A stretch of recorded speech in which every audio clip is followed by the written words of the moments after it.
Hey guys, today we're going to learn about the three main data types in JavaScript. These are some of the most important concepts you need to learn in JavaScript before getting started in a project. They are the string, the boolean, and then the number type. So let's dive into the code to see how this works. Okay, so there are three main data types in JavaScript, which is the string, the number, and then we have the boolean. So I'll show you how to write a string. So to write a string, you just declare your variable and then do double quotes and then your content. So let's say my name. Oh, I misspelled my name. Damn.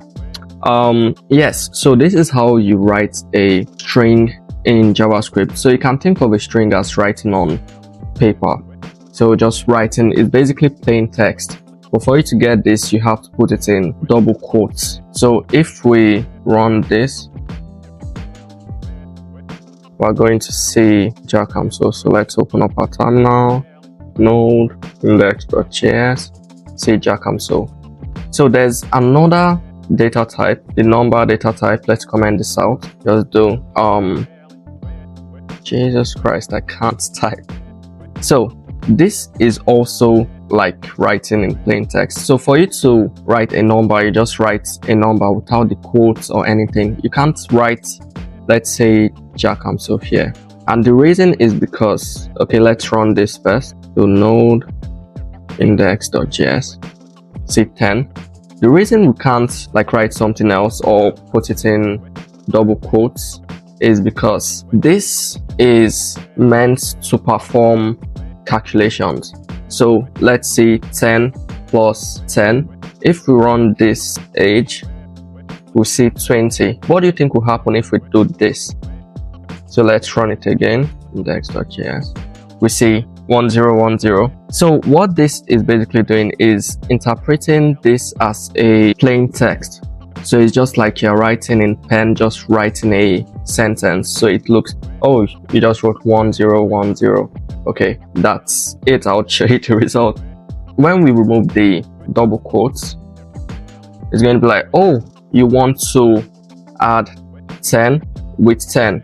So if I run this, we'll see 20. So it's like, oh, let's calculate 10 plus 10 and we'll give you 20. So that's the difference between numbers and strings in JavaScript. So there's one more, which is a boolean. So we can just do const, be like hungry, don't be like true. So basically a boolean is simply a question that requires a yes or no answer. So for example, if someone asks you, oh, are you hungry? There's only two ways you can reply with yes, I'm hungry, but the main thing is yes, and then either no, then I'm not hungry. So to do that, true means yes and false means no. So these are called booleans. So we have true. If we run this, it's going to print out true. So we'll just do index.js, see true. So if we want to check this to see if it's a boolean, there's a method in JavaScript called type of. So this is basically asking, oh, what type of data is this value? So if we run this, let's clear the terminal, index.js, we'll see it's a boolean. And if we change this to false, it's also a boolean. So you can see. So yeah, this is just a short tutorial on data types. So with these three, you can be able to perform basic operations. Let's say you want to calculate something, you can just use the number type. So let's just type it here. If you want to type a plain text like your name, you can just use the string type.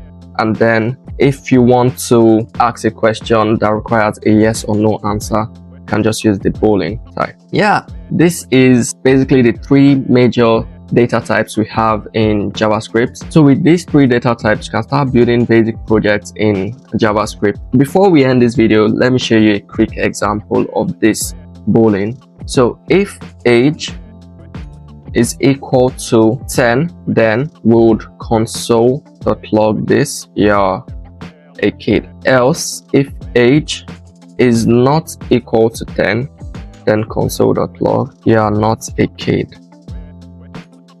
Basically, what is going on here, this is a way of asking a yes or no questions. We're like, oh, are you 10 years old? Then yes, okay, you're a kid. No, which is false. Oh, you're not a kid. So if we run this, let's just change this to 10 and then comment this out, then comment this out too. And if we run node index.js, you see, you're a kid. So we're 10. So let's say we change this to 15 and we run this again. You're not a kid. So a boolean is needed when validating things. For example, you want to put a show for your sibling. Let's say they are 10 years of age. You can just easily go to Netflix and just filter it out. So checks, oh, what age do you want? Okay, 10 years of age. Then show kids show. But if not, then show other movies. For example, you can watch Spider-Man, other things and other things. So I hope you understand these basic data types. These are what you need to get started with building projects. There are still more data types in JavaScript, but these are the basic ones you need to learn. So thank you guys for watching. If you enjoyed this video, as always, leave a like and leave a comment because I would love to hear your feedback. If you enjoyed it, if you have anything to add, if I missed anything that I could have explained better, I would love to hear it. And you can also share this video with your friends who might be getting started with JavaScript and are confused on the data types. You can share with them if you find it useful. Until next time, peace.